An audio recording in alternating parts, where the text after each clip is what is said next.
Hello, everyone. Welcome to Init Talks. Happy to see everybody here on the channel. Today we got Emma Galasso with us. She's a brand partnership coordinator in the automotive industry and also sim racer. And she took a part in the last Screen to Speed event, which we had this weekend. And also, she's going to share Init Talks in 2025 with me. Welcome, Emma. Thank you so much for having me. It's so exciting to be here, and I can't wait to embark in 2025 and do it some more. So thank you. Yeah, thank you for taking your time and have this show with us. So let's start with how did you first get into some racing and what actually inspired you to start? Yeah, so my journey started a little later than a lot of people in sim racing. I was 26, so I'm dating myself here, but I was 26 and I really wanted to learn more about motorsport in a way that was not just watching it on TV, because I love watching Formula One and I watched racing since I was a kid, but I didn't understand it. And for me, the best way to understand it is to actually do it. But, I don't have $500,000 lying around to go buy a Porsche 911 to go take around the track. So I got into sim racing instead. I started on my PlayStation actually on F1 2021 and had a grand old time on that. And then my brother is really good at building PCs, so I got his help to build a PC, and then I made the transition over to Assetto Corsa. Have a really amazing league there, and that league helped me really get into sim racing because it was fun to hot lap by myself, but having a league really pushes you to be faster and better and actually race other people. So since then, I've been racing on Assetto Corsa, and then recently making the switch toward iRacing to do more events like this and just joining new communities. I also am on TikTok talking about my racing journey. So if you ever want to really scroll back in the archives, you can see me being really proud of some really slow laps, but it's all about documenting the journey. So Mm-hmm. yeah. That's great. Yeah. So that's cool that you started from console. So many people, starting from really basic entry level things like console and really simple sim racing wheel. How's your sim racing setup looks like right now? So how it's involved with the Yeah. years? So right now, I would say I still have, I mean, it's definitely a pretty good setup. I have a Fanatec wheel. I have a DD Pro wheel with the boost kit. So I have 8 Newton meters of force, all that. I have a a load cell pedal.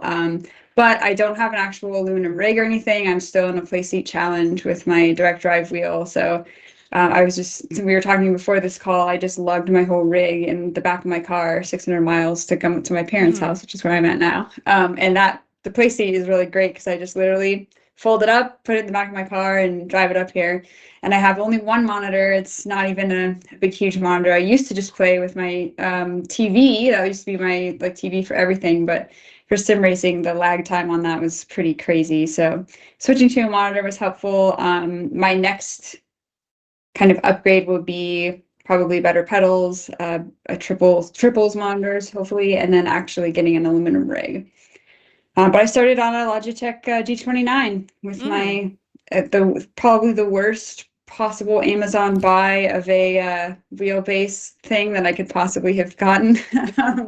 And just because my thing was I didn't even know if I was going to like sim racing. I was doing it as a challenge for myself, but I didn't want to, spend a ton of money on a rig that I wasn't going to use. And I figured, I knew people that were really fast on a Logitech G29. I said, well, I'm either going to learn to be fast in a G29 or I'm going to, not like it. So thankfully I ended up liking it.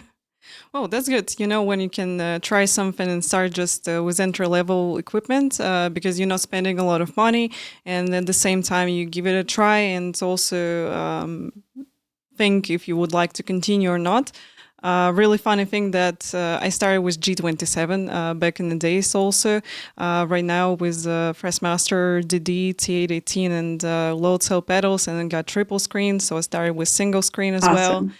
Awesome. Yeah, that's really cool. I met a lot of people on Init Talks, and most of the people started like from really basic, like G27, G29. It's really funny. Mhm. Can you tell me what challenges you face as a new sim racer in Assetto Corsa? Yeah, I think that my biggest challenge has just been mentally, honestly, because sim racing I wanted to do as a challenge. And I equate it to learning a language. That's what I always tell people. I think I said that on the last time I was on Init Talks, but it's you have to learn so much. There's so much going on in your brain while you're driving. You're doing math you're not even thinking about, you're finding the apex of the corner, you're looking ahead. You have to remember all these things while you're driving. And coming from nothing, no racing experience except for a couple laps in Gran Turismo with my dad on controller, like I had no idea what racing was going to be like at all. So it was learning all of that. And then also in my league, learning racecraft and how to get out of the way of everybody because I was always in the very back. And, honestly, being used to being last because in my league, I was 100% of the time like the slowest person. Didn't always mean I took last place because I always say like you have to just finish the race because some people DNF and you get ahead of them and that's a learning experience. But I'm someone who likes to succeed in things as soon as I start them, and sim racing was definitely not that way. And I wouldn't even call myself successful now. I'm still very much in the learning process, and that's what's so cool about it is you don't really feel like you're improving and you go back and look at a lap you did that you were so proud of before. And like there was a lap at Spa, for example, in Assetto Corsa Competizione. I don't even remember what the time was, but it was so bad. And I worked so hard to get that time. And then I came back a couple of months ago and just did a lap just to see what it was like. And my warm-up lap was almost 4 seconds faster than that lap. So you improve a lot, but you don't feel like it, which is really cool.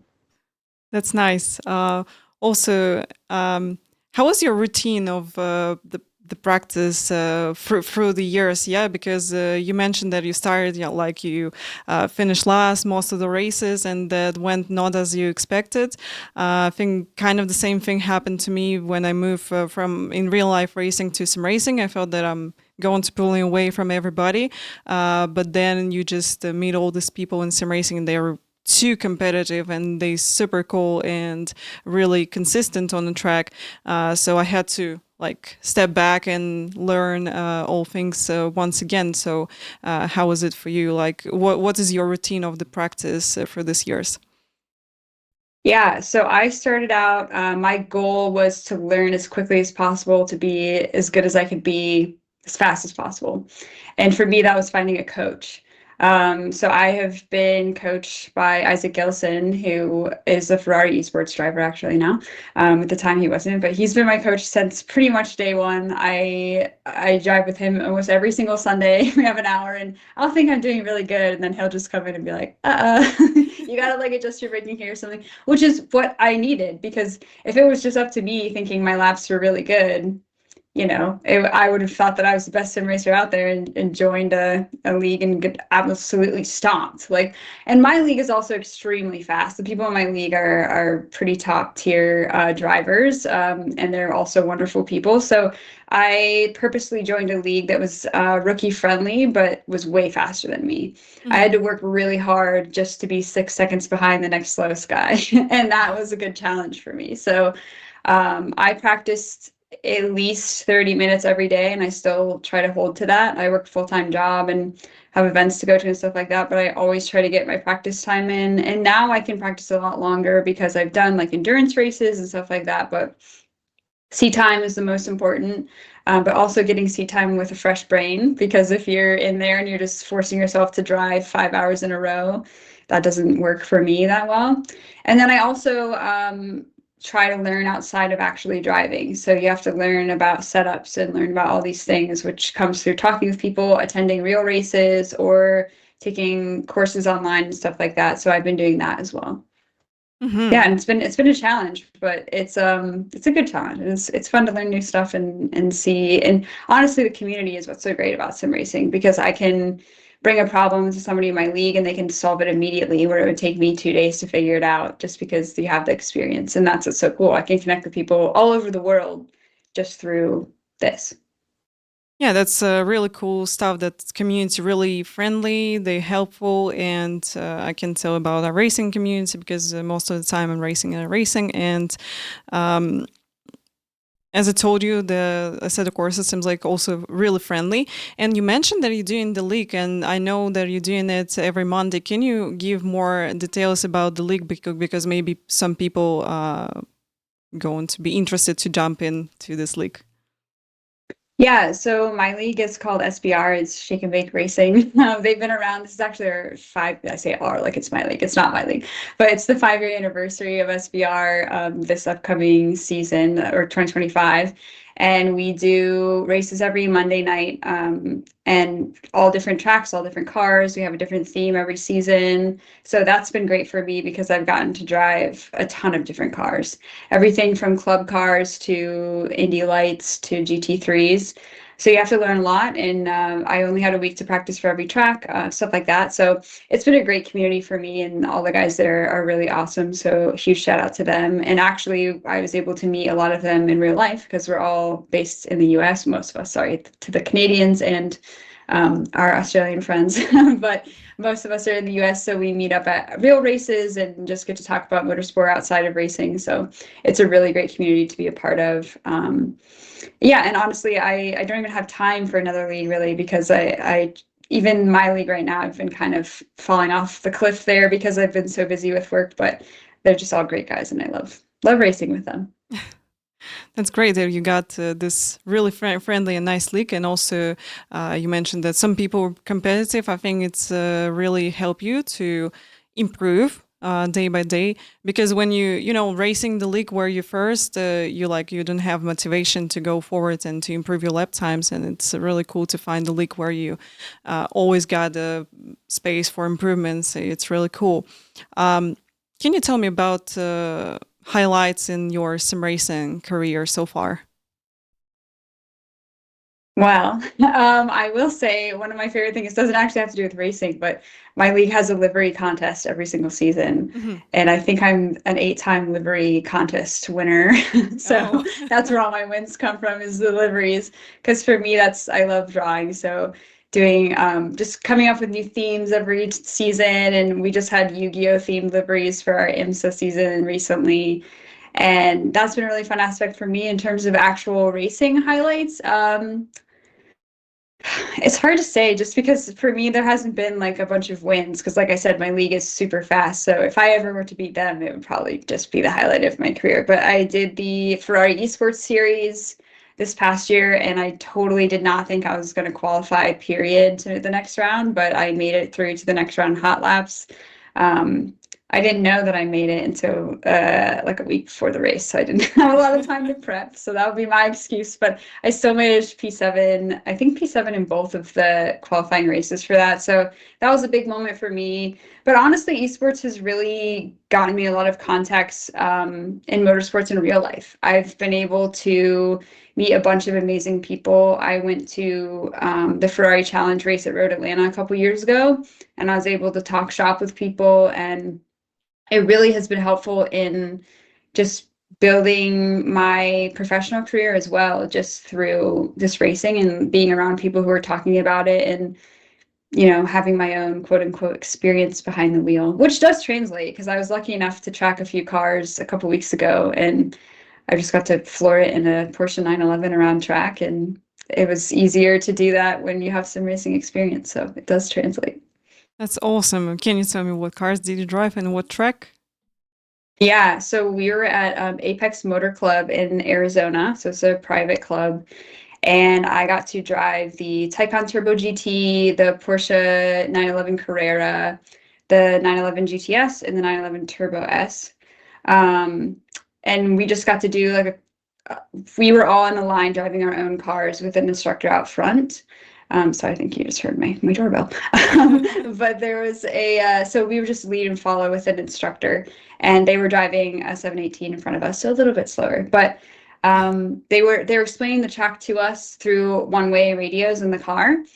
So I would just give myself a little space with the person in front of me, and then just kind of floor it down the track. And there's nothing quite like taking a 911 and just absolutely pedal to the metal, flooring it on the track. And I got the chance to do that, which was absolutely amazing. And also the Taycan Turbo GT is all electric, so that was a completely different kind of quote unquote sports car drive. And that is an amazing car. And so that was a treat to drive. And of course, I have to say the 911 was my favorite, just because the braking is actually what made a difference for me. And when you do sim driving, you have to like pretty much stomp on the brakes in faster cars and stuff like that. So it wasn't scary for me to hit ABS really hard and whatever, because I did do that once. And but you just know what to expect. So it's really helpful to have the sim racing background. Yeah, definitely. Sim racing experience can help you to improve in the real life. So also practice a lot race room with Sepang because I raced at that time Formula 4 in Malaysia, and that really helped me to fix some mistakes. As you said, it's really cool to have a sim racing experience as a background. And speaking about 911, that's one of my favorite car in the world, and it's really cool. So I drove it on the real track also, and I really like to drive it in iRacing. Driving the Porsche Cup 992. Absolutely amazing car, one of the best in the world, really. Yeah, it's a pretty fun car. Yeah. Just getting in and starting the engine is pretty amazing. So I'm lucky enough that I got the chance to do that, and I get some work perks that let me drive those cars a lot. So it's pretty fun. Yeah, indeed.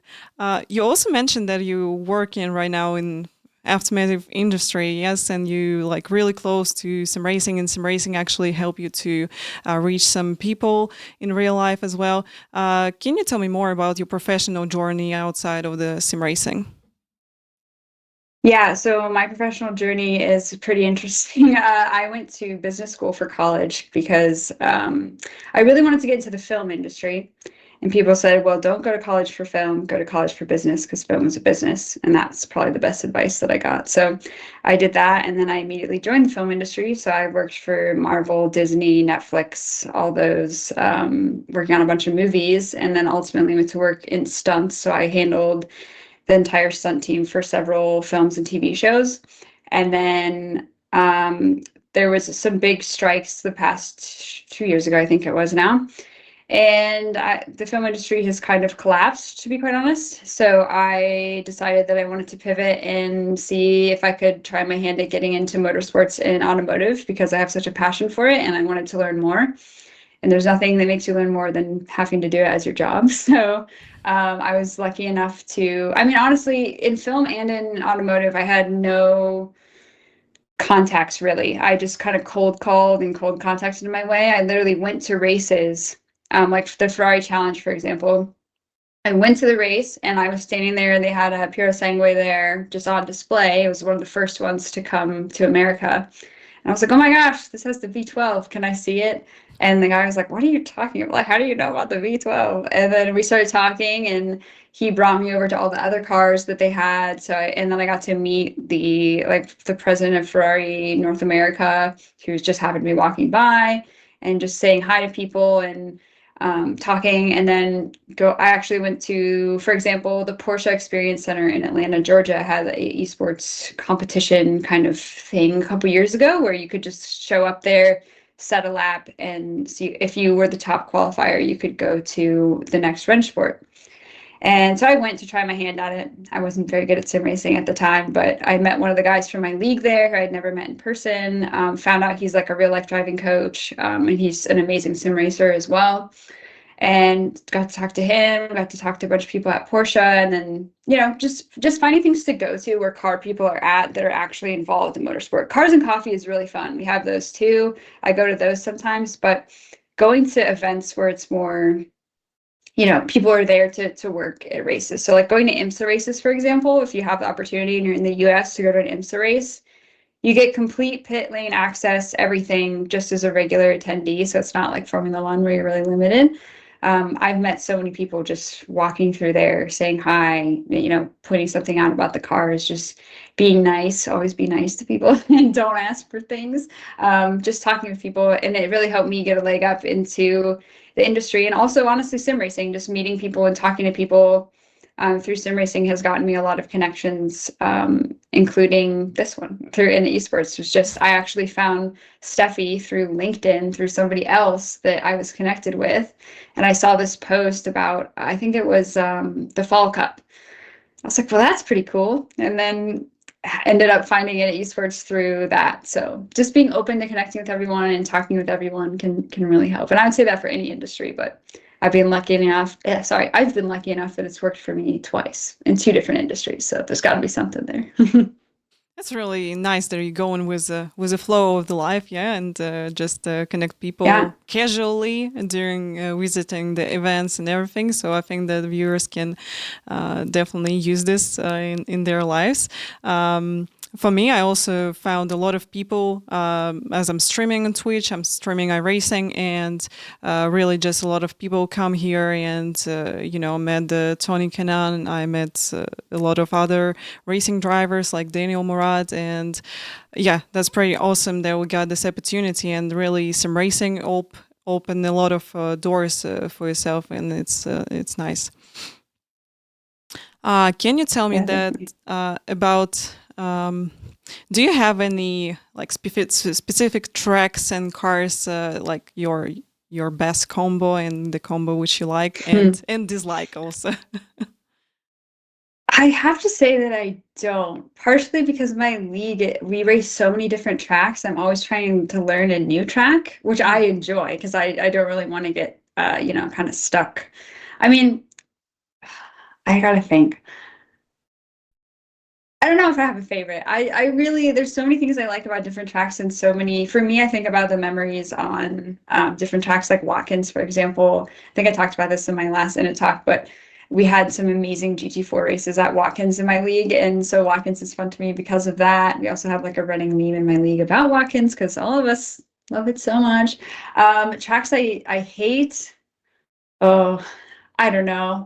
I think there's just certain parts of tracks that I hate. Like I'm thinking, I love Monza as a track. I've actually been there in real life, and it's such a cool place to go to. But basically, second, third sector of Monza is not my friend at all. But I still love the track, so I can do really terrible at a track and still have fun there. And that's what's so cool is like to me, it's like every corner is a different problem to solve, and you got to solve them all at the same time. So there's a lot of learning to be had, and I would say thankfully I don't have a track that I completely hate. Though I'm sure if you went back in my like Discord chat history on my league, you'd see me hating a lot of tracks. It's not, I can't think of one off the top of my head, so I guess it can't be too bad.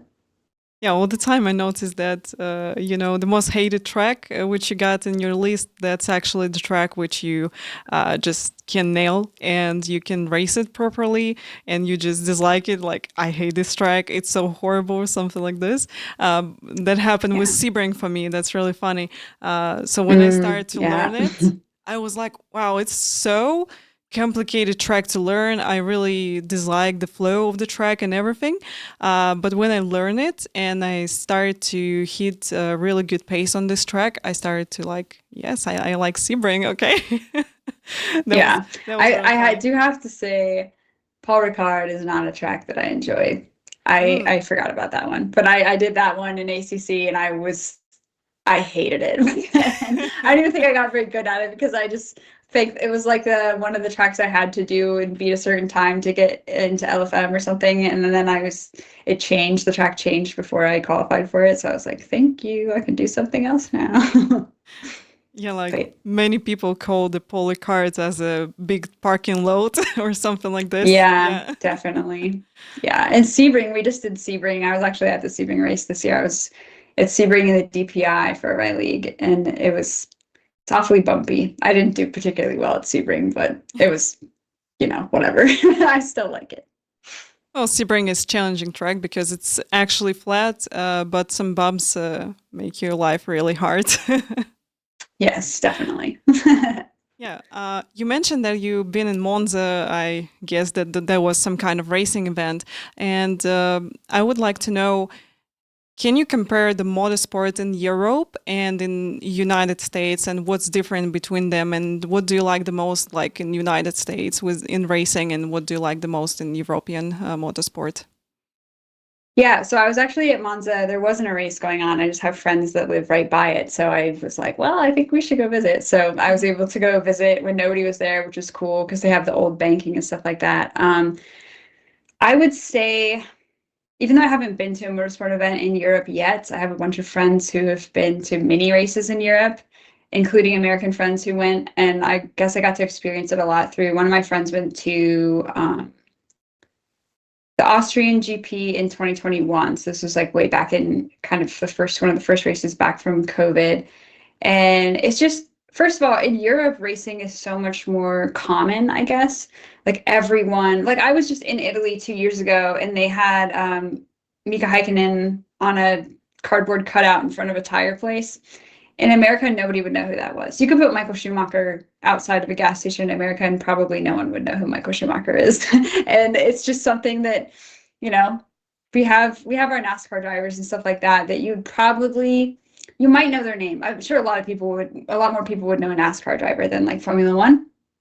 But like even karting, for example, I was just speaking with a couple of people from Europe who were here for the Las Vegas GP, which I attended, and they were talking about how there's karting tracks all over in Europe, and they don't take that long to get to. The closest karting track to me is an hour and a half of a drive away.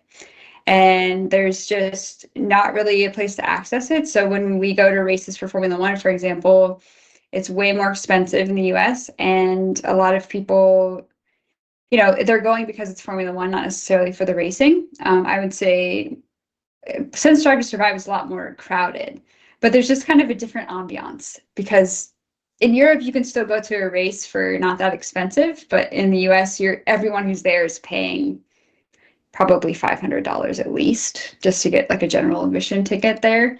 So there's a lot of differences, but I think that racing, like IMSA racing, for example, has definitely changed in the 2 or 3 years that I've been going.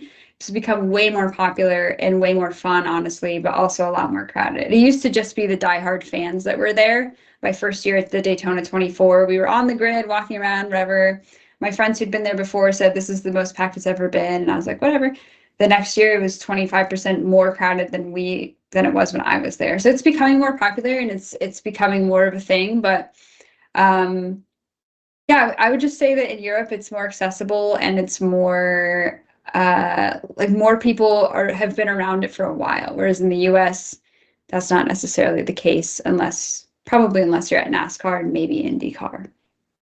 Yeah, I think that NASCAR is so popular, and also in United States, you got a lot of dirt ovals. It's really popular because like everybody can buy the street stock. It's so cheap to buy, and you just can jump into races, and it's really cool opportunity because I think in Europe, overall, even karting, like in Italy, it's so expensive, and it's not open really for everybody. And this is the fact which I like about United States and their racing, because they got really nice racing series where you can just have fun and have your own car and race like some weekends. Yeah, and that's really cool opportunity which we don't have in Europe.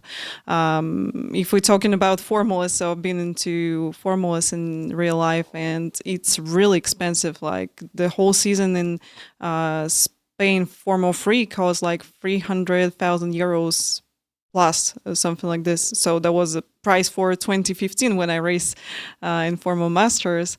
So yeah, but overall, I think that even if we're talking about road racing, I think in Europe more races in that category. Yeah, definitely.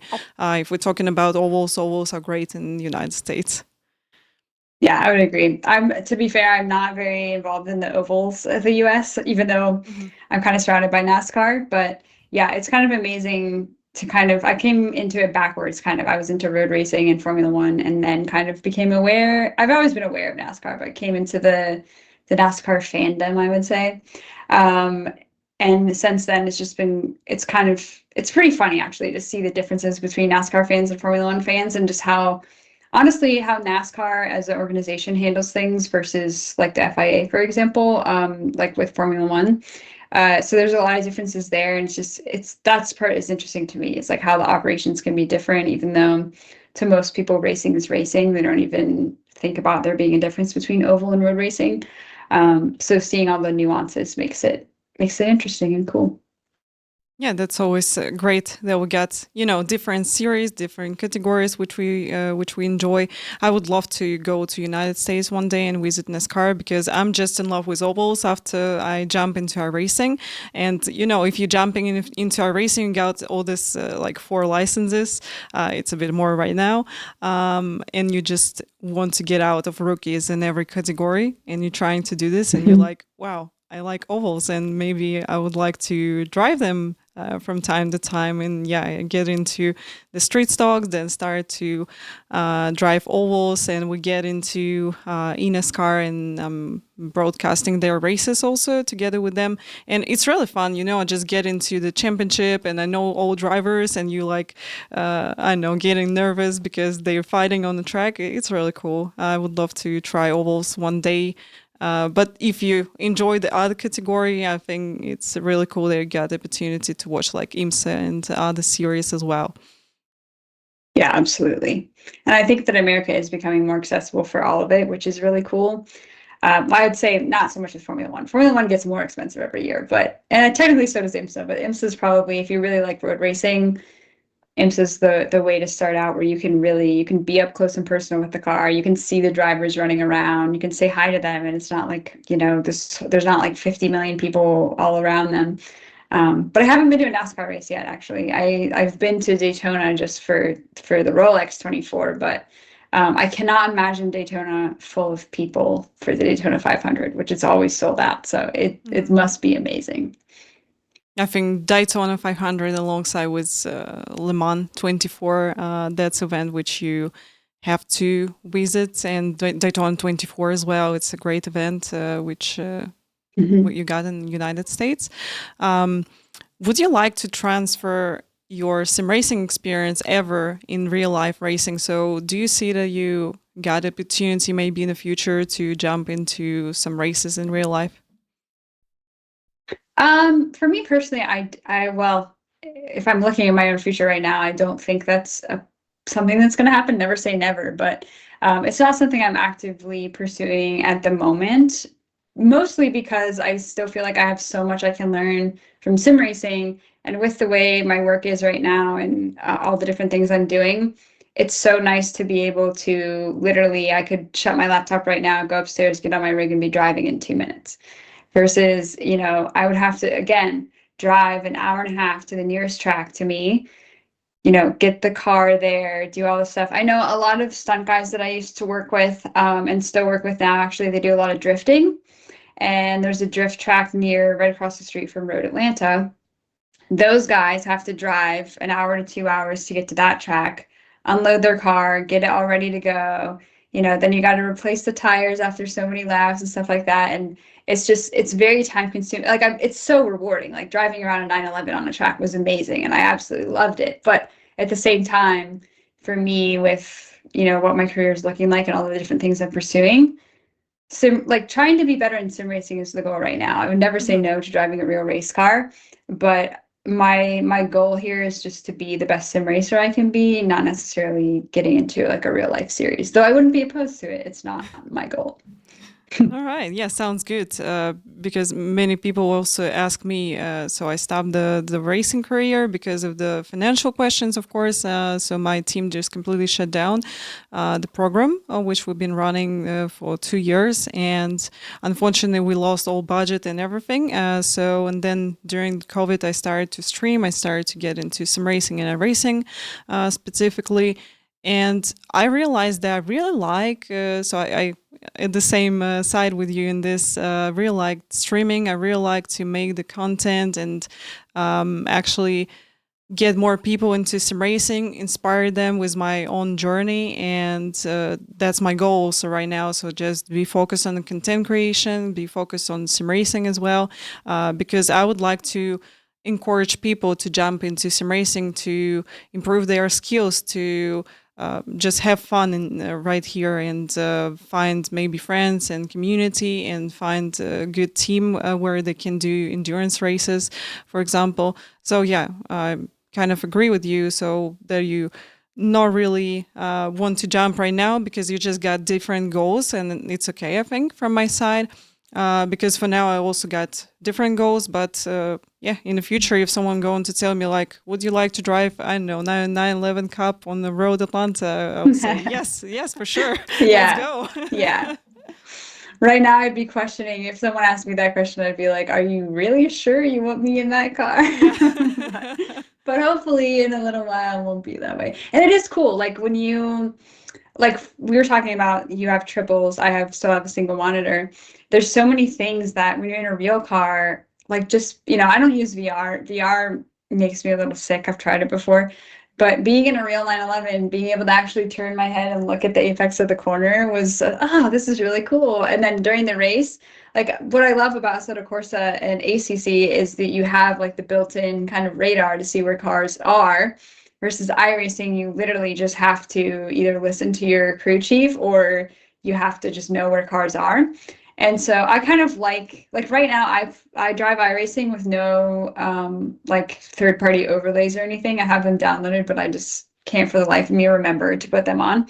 And for me, that's actually been a good challenge because I really have to be aware of what's going on because that's always my goal is like, okay, even if I'm last, doing a multi-class race, last place, I still want to be able to clock where other cars are, get out of the way for blue flags, like whatever. And I think having that mentality in each race and taking it as like a learning experience has helped me now so that when I'm actually fast enough to race with other people, I have kind of the built-in racecraft from, being passed so much, like overtaken. But at the same time, there is a downside to that in the sense that I've been told by several of my teammates and league mates that I'm too nice when cars are coming up to me. Because I mean, you know this too, when you're driving, it's all like a game of chess, essentially. You have to anticipate the person in front of you, anticipate the people behind you. Are they going to try to overtake you? What line are they going to take? How can you kind of stop them from doing it? It's like I say chess, but to me, it's kind of like a very complicated game of Connect Four. Like they're trying to get four in a row, and you have to, stop them while also trying to get your win of four in a row. So that's a very kind of crazy analogy for that. But at the same time, but when I'm driving that way, I've been known to be a little too nice because cars are coming up that are so much faster than me that I'm like, whatever, I'm just gonna let them pass because they're 3 seconds faster than me in a lap. Whereas one of the guys who is in our league, I was shocked. We were doing a reverse grid race, and he was like consistently one of the slower guys, but he held the entire field back because he just defended really well. And after a couple races like that, I was like, man, I should just be more aggressive with my defense because I really like, yes, I'm going to make them upset by holding them all up, but I'm in the lead of the race. That's the point. That's what I'm supposed to do. So there's a lot you can learn. And I just love that mental aspect. And there's also the emotional aspect. If you've got a really aggressive driver who you know is going to go nuts if you block them and take themselves out, then you already won, that kind of thing. Well, I really dislike people who just holding the whole field because you got like top five and someone holding on P6 the rest of the field, and we just got the big gap then to the leaders, and you know that you got better gap, better pace than this guy, and you just can't overtake him because he's defending crazy like a lion, and Mm-hmm. I really dislike that because you can let go of me and other people behind me, and we're going to catch the train and we're going to fight for the top three instead of fighting for the like P6, P7 or like P10. So I don't know. I'm kind of trying to balance with my. So if I can fight with person, I see that our pace are equal. So then I'm going to fight. I'm going to defend position. But if I see that someone faster than I by like 4 3 tenths, I'm going to let go of this person and just going to race with him. And probably we're going to catch next people, and we got the opportunity to overtake them. So this is what I'm doing usually, and I think this racing is about balancing, especially in a race, because sometimes you got people who hurry so bad, then you let go them, they crashing somewhere with someone and getting to positions. Yep. So Yeah, like right now, my two most popular videos on my TikTok are my first two rookie races in the MX5. I just did like a commentary overview of those races. Like I shortened them down to like a minute. And that was basically what it was. I let everyone else, first of all, I didn't even set a qualifying time because I wanted to start in last place to avoid the carnage of turn one. And then both races I ended up like on podium because all these cars were just rushing to get ahead, and they were crashing into each other. They don't have racecraft, but they think they do, so they take each other out. And it's just funny because doing my commentary, like I was just like kind of joking around. I was like, yeah, then this guy passed me, but he got karma later because he hit someone else. And all these people in the comments were like, what do you mean he got karma? He overtook you clean. And I was like, yeah, I know, that's the joke. If you overtake me, it's bad always. So Yeah. it's just funny to see, like, the community kind of doing stuff like that. But I mean, that's what rookie races are all about. I think they're really entertaining. I say that as someone who hasn't been kind of crashed into yet, but I'm actually going to do some D-license races tonight in the GR86, so we'll see how those go. But Yeah, that's all the time happening with me that with community I'm streaming and I'm like, okay guys, let go this guy ahead of us, and then he just creating the huge crash ahead of me. So I'm getting like three, yeah, four yeah, positions. That's a great moment and everybody laughing because when you cold blooded, when you calm down, you just doing your pace, doing your laps. I think this is the best what you can do because you actually have to race your own race. So if someone want to go ahead, like okay, they can go ahead and that's it. So maybe something bad going to happen. Maybe this person going to catch other people and help me also. So yeah, I think you have to balance here with this. And of course, we all get nervous before races and during races and some really exciting moments. But I think you should be you should calm down and be cold blooded in racing. This is the best what you can do for your results. yeah. I always tell people, like, whenever I join a race and I see people that are way faster than me, I kind of give myself a little pep talk because a lot of people are really fast in hot lapping, qualifying and stuff, and then their race craft and their race pace just isn't very good. And one thing that, when you're in last place and you're fighting for last place, you learn to be really consistent because if you spin out and you're in last place, now you're in last place by like 2 minutes or 3 laps, then like, 10 seconds. So it was always, I find myself being a really consistent driver, which is frustrating when I'm trying to set qualifying times because I don't really have the ability yet to really put in a blazing fast qualifying lap. But my qualifying lap is usually my race pace or pretty close to it, which has been way more helpful, honestly, because I'll get into a race and maybe I qualified fifth or sixth, but my pace is well enough that I don't spin out, I don't go off track, and I'm able to pick up the places because of that. Yeah, that's cool. Um, so as we girls in sim racing, and from my side, I can tell that sim racing for me more friendly place for me as a female racing driver than in real life races, which I did. What do you think can be done to encourage more girls to jump into sim racing and to racing as well in the future? Um, I think definitely having visibility for women in sim racing is important because I remember part of the reason I started doing my content was because when I looked for creators who were female who were doing, sim racing, there was one or two girls that no longer made content. I don't even remember who they are. And I was like, okay. And then also when I clicked on their content, they were way faster than I was. And I was like, well, can I watch any videos of people who aren't just like world record fast? And so I was like, well, I guess I can be that person. You guys can watch me take last. And I was kind of shocked because I really made my videos just more for myself as a kind of a journal of like how I'm improving. But a lot of people were like, thank you. Like, I love watching your journey. Like, I also just started. Like, I didn't know that everyone's going through this. So I think just having visibility on the struggles of sim racing, not necessarily just like the, top accolades, which I think are important. And I hope that more women are able to take those, big time accolades. And I hope to be one of them. But it's something about visibility, but also I think like you said, the communities of sim racing was way more normal and accepting than other games. Like I used to play Call of Duty a lot, and I was like a top 10,000 player in hardcore domination Call of Duty. And I had my team, and we were like very in sync with each other.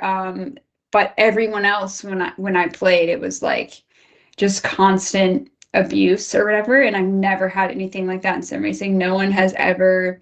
I've gotten what I do get is people just assuming I don't know anything because I'm a woman, which happens in real life too about cars.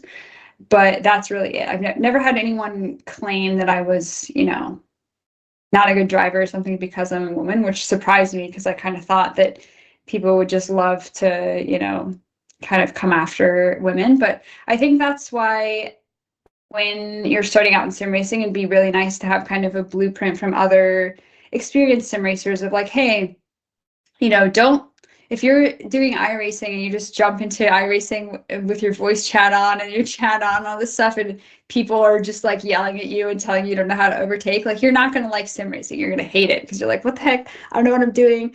So, and it's so difficult because sim racing really is like real driving. People like in America, at least, we're always driving our cars. You think you can drive a car around track. It's absolutely not the same. And then there's no one saying like, hey, this is race etiquette. You either have to watch racing or just like kind of know it intuitively from doing it yourself or something like that. So I think it's really hard for new people. It's not like Call of Duty where you can just jump into a game, have fun, you know what you're supposed to do. Sim racing has a lot more nuance to that. So I think education is really important as well, and introducing new sim racers in general, but also women in a way that's productive and showing them what sim racing really involves and how, it is a community effort. But also just, making sure that people are in leagues that are fun and inclusive and stuff. Like my league, I got really lucky. It was the second league that I joined, and they're super organized, super on top of it. Everyone's super nice. And that changed my whole sim racing trajectory because if I would have joined a league that was, abusive or didn't treat me as an equal or something, that could have totally changed my mindset on it. And I kind of go into things with I wouldn't say cocky because I don't consider myself someone who's cocky, but in my head, I'm like really trying to like be like, I could be the best though. I could be the best. So like I have that mentality going into it. And it just kind of it's helpful to get humbled, honestly. So my league, I'm taking last. These guys are kicking my butt every single week. But at the end of it, it's like, okay, we watch our race review after every single race. We go back through the race, we watch incidents, we talk about it, who was at fault, stuff like that. And all of that is learning that comes in such a unique way that other kind of esports don't really have, which is good and bad for new racers. So I think I've long since lost the plot on this question, but that would be my thought is like we just need ways for people to engage in sim racing that's actually going to be productive. Like people don't even know that you can get coached in sim racing. A lot of people are like, "What? You have a coach for that?" And I'm like, "Yeah." And I would be way worse of a sim driver if I didn't have my coach. Thank you. But people, it's like any esports in general is still a pretty new thing, and people don't understand how big it is. Like it's going to be in the Olympics. That's how big it is. And people are still kind of thinking it's just video games running around. But so changing the mindset overall, which I think is already changing, but there's a lot of work to be done. Yeah, it's changing already. I can see more girls in iRacing as well, and I see that more girls streaming also because when I started in 2020, I saw like two girls with me streaming iRacing. Now we can see more, and it's really cool. I kind of agree with you that sim racing is complicated. Yeah, so you just can't jump like in Call of Duty and just play and have fun. So at least you have to get like a controller maybe to try it and or the wheel and pedals and Right. probably then start to learn the base and how to build your line on track and all the stuff. So it can be complicated for someone. But I think if you're passionate about cars, about racing, I think you got good opportunities to like sim racing and then just improve in it and also grow up as a person. I think it's a good sport. It's a good hobby to have, and I just hope that with Init Sports also we will get more girls into this wonderful sport and going to see more content creators as well.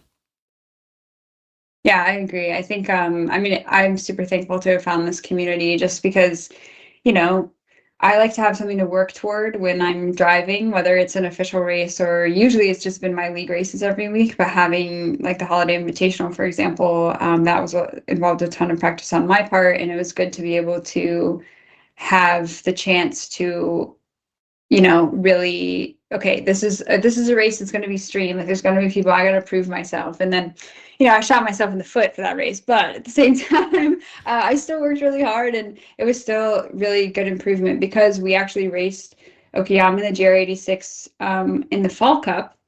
And my time, even though, obviously weather's different, iRacing, stuff like that, my best time from the Fall Cup to the Invitational, which was like 6 weeks apart or maybe 8 weeks apart, I had dropped almost a second in lap time. And my personal best lap was 6/10 better in the Holiday Invitational, which, yeah, you can attribute that to weather, but I'm telling you right now, I could definitely not have gotten that time for the Fall Cup race. So, yeah, it's great to see improvement. And I think that's what, you know, league racing can also help you do is you're racing against the same people. You're always trying to improve. And when you're a beginner, your improvements are seconds at a time. Whereas when you're a really advanced sim racer, your improvements are tenths or hundredths. So when you're making that, you're catching up. I remember the first time one of the guys in my league was like, "Yeah, you're like solidly in the mid pack now," and I was like, "Yes, I got it. I'm in the mid pack. I'm fighting for 10th. Like this is what it's all about." And then you really realize that, like, Formula One, it's kind of like, oh yeah, so and so got points, big deal. But when you're the person who's been fighting from P20 to get to that P10, it's like respect. Like now you understand what it's like. So yeah, it's a really cool thing to be part of, and just seeing more women getting involved. Like I was just in it. Esports actually had me go out to Vegas a couple weeks ago, and I got to work with Blake Upton, who is a F3 driver, and now works with Formula One and stuff. But we got to just be me being there as a female representative for sim racing. So many women, old women, little kids came up to me and were like, "It's so great to see you doing this. Like, I didn't even think, I was too afraid to get in a simulator, but then I saw you were doing it and I could go do it." And I'm like, yeah, that's what we need, is we need people to see that this is something that, you know, women can do too. As equestrian sports and motorsports are the two things they say that are like truly equal, which there's obviously little nuances there, but pretty much true. Yeah, I think that sim racing is, once again, I'm going to tell this, it's more open, and here is no difference in the physical aspect as well. So I think that, more girls not going to be afraid to jump into sim racing, because real life racing can be really exhausting, and Mhm. it's so hard for body. Some races are so long, and yeah, probably physically we can do some races in real life, but you can have fun in sim racing at the same time. Yeah, definitely. Can you tell me what's your goals in the future for sim racing and for your professional career as well? Yeah, this year I'm really focusing on iRacing. It's my first time really doing iRacing at all. Like I guess I got an iRacing account like in May or something, but never drove because it was really intimidating to me. But now I'm really trying to get into iRacing, getting really focused on doing more actual events. Even though I'm still trying to figure out kind of where my pace stacks up. I think now I'm no longer fighting for last. So, and just having that confidence has helped me to be able to think about pursuing these things, doing things like the Ferrari Esports Series. Porsche doesn't have it anymore, but they used to have like an esports challenge. Maybe it'll come back. I don't know. Doing stuff like that, and then just doing iRacing official races. 2025. Unfortunately, TikTok might be getting, fortunately or unfortunately, depending on how you look at it, TikTok might be kind of getting pushed to the wayside in the US. So there goes my whole 2 years of work. So I'm trying to focus more on like the content creation side of either utilizing Instagram or Twitch, even though I'm not much of a live, I don't really like doing things live when it comes to racing, just because for me, so much of it is still so mentally involved in learning that balancing a chat plus racing plus learning is difficult. But honestly, it's where everyone's going. So that might be in the future for me. And really, my all-inclusive goal would be for the Olympic team for the US. I want to be a sim driver on that team. I don't really want to just be like the girl sim driver that has to be there. I want to be the best one on that team. And we got plenty of time to get there and a lot of work to be done to get there, but I'm hoping that I can do it. So. Great plans you got for 2025, definitely for Olympics. So I wish you good luck for this one. And speaking about racing, I think you just, with some time going to learn tracks, and step by step, you will get faster and faster. And also, if you use the coach, this process of how the practice working, and how to be faster, how to improve your lap times. And I think that's great. And what can you tell to new sim racer who's starting, should they get the coach? Maybe they can find some guides on YouTube or something like this. So what will be your advice for them? So my advice would be to start small. So like kind of what we talked about earlier, getting the Logitech G29, starting out, really simple. See if you actually like it at first. I see so many people on Reddit who spend like $4,000 on a rig and then they're like, yeah, I don't really use it anymore. So make sure you like it first, but also be ready to be frustrated. And that's what's so difficult for me a lot of times. Is I'm like, why am I not faster? What am I doing wrong that I'm not faster? And a lot of times there's just so many things going on in your brain that you don't realize. Like if we go back to the language analogy, if you're trying to be fluent in a language, like as a native English speaker, I can usually tell when someone's not a native English speaker because there's little things that you do differently with your words. You say something slightly off. Whereas an English speaker, I 100% know what you're talking about. But it's still not 100% perfect. It's kind of like racing. It's like you can have 90% of a trail break correct, but that 10% is going to put the difference between you being in third and being in first. Not only do you have to do it one time correct, you have to do it every single time. So don't be afraid to take last for a long time. Like I'm telling you, I was in last place for 2 years probably. And I never even cared because my community was awesome and I could see my own personal improvements. So being frustrated is okay. You're really gonna feel, if you've never done racing before, which I had no racing experience going in. My brain hurt after driving for like 30 minutes. Like I was like, this is like taking a test. Like I don't know how I can do this. But eventually that goes away. When we had the 2.4 hours of Le Mans. So instead of 24 hours, since we all have jobs and stuff, we did like the 2 hours and 4 minutes or whatever. And I never ever thought I could sit in a sim rig for 2 hours at that time. And then, by an hour 30, I'm like, oh, this isn't too bad. And you gradually start getting there, but it is a process. It's like if you think about it like a language, that's the best way to kind of think about it, your improvement, what it's going to look like. You can start stringing a sentence together pretty quickly, but you're not going to be fluent for years. And it's the same with racing. You're not going to be, top tier until you have years and years of experience. And which I heard that and I was like, yeah, but I could be better. I could do it better, faster. And it's like, sorry, here we are, but it's good to have confidence and stuff. But at the same time, just acknowledge the process and know how long it's going to actually take for you to be good. And you also have to focus on being better. A lot of people just get in their rig, do a couple official races on iRacing with no practice. Like maybe they practiced the track a year ago and they're just going back. Like you have to consciously make an effort to learn and be better if you actually want to learn and be better. Some people don't want it. They don't care. They're just there to race, which is totally fine. You could do that. But if you really want to be the top, you have to treat it, like any other sport. You got to do your practice. You got to do your theory. You got to learn from the best and go about it that way. That's true. So you just have to trust the process and go ahead. And also, through frustration, we're learning really good most of the time. And I think from my side that I just saying everybody try to finish every race. Like even you got some damage, but Yes. if you can keep the car on track, it's really important to finish the race because you just registered to this race to finish it, and you have to go. Doesn't matter what position you got in the end, you just have to see this checker. Yeah, flag. I mean, I'm definitely improved with that. My team never came in last for any series that I did when I was taking last because I showed up to every race and I completed every single race.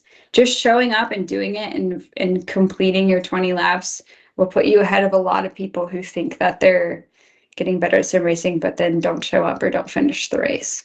So I would definitely agree. Yeah, that's true. So thank you so much for your time. That was nice to talk with you. And I Yeah. wish happy holidays to everybody. And we're going to see you in 2025. Thank you so much for being with us in 2024. That was a great time. We'll see you. Thank you so much, Emma. Thank you so much. I really appreciate the time and I'm looking forward to next year. Happy holidays to you guys as well. See you.